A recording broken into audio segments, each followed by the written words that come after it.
Last session, we talked about some hindrances to abiding. And this session, we want to go into some more hindrances, and I want to visit with you about 3 of those. One of them is distractions and cares of the world. You know, when we live on this earth, we just have stuff that happens to us.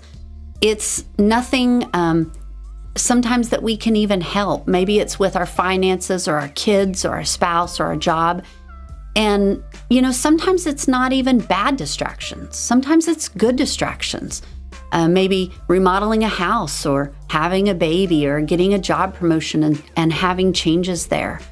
But there are distractions and cares that hinder us from abiding with Him and gets our focus on that rather than on Him. I have a great friend that has cystic fibrosis, and I love how she, even in her darkest times of battling this disease and maybe even her frustration in it, that she, even when she's down, she pulls herself up by her bootstraps, but it isn't in her effort. She goes to her Christian friends, she goes to her husband, she goes to the Lord, and she lets Him pour into her who she is and what He says about her, and gives her energy and gives her willpower and hope. He is hope for her.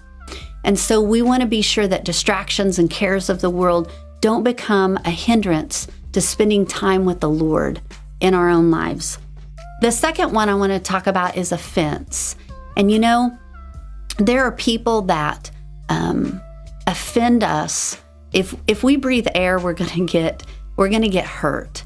But we are the ones that choose to take up the offense.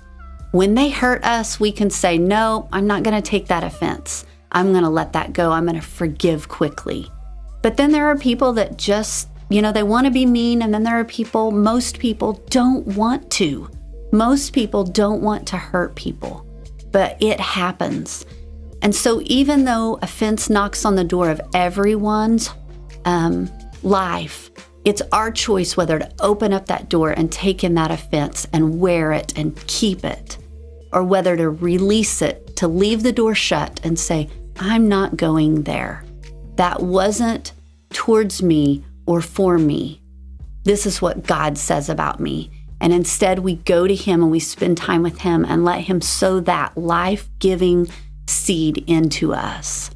I'm going to read for you in 1 Corinthians chapter 6, verse 12 and 13. It says, all things are lawful for me, but all things are not helpful. All things are lawful for me, but I will not be brought under the power of any. Food for stomach and stomach for foods, but God will destroy it both and them. Now the body is not for sexual immorality, but for the Lord, and the Lord for the body. I love here how it talks about all things are lawful, but they're not always helpful for me. That's the same with offense. I can take on offense, but it's not helpful for me. And then it even goes to talk about not being under the power of anything. Offense is a huge power, and it's something we can take in and let rule and fuel our lives if we choose to do that. And so we want to be sure that offense isn't something that's keeping us distracted and all stirred up, rather than us being still and quiet and spending time with Him. The last hindrance I want to visit with you about is the religious spirit.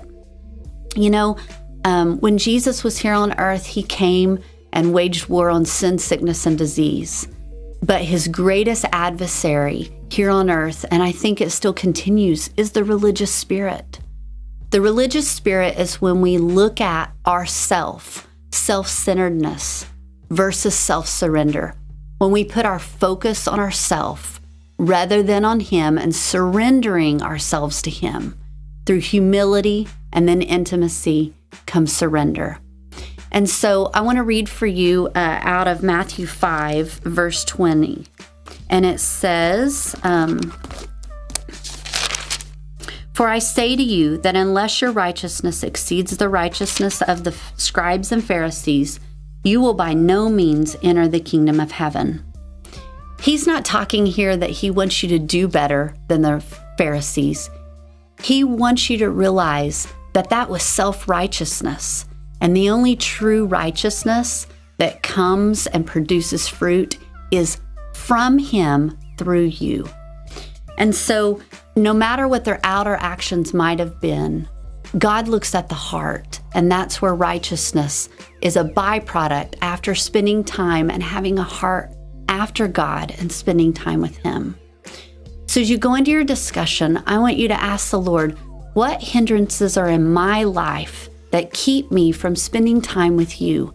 You know, it may not even be one of the hindrances that we talked about. It may be something different for you. So I want to encourage you to ask him what those are and allow him to put his finger on those things so you can let him lovingly direct you on how to deal with that.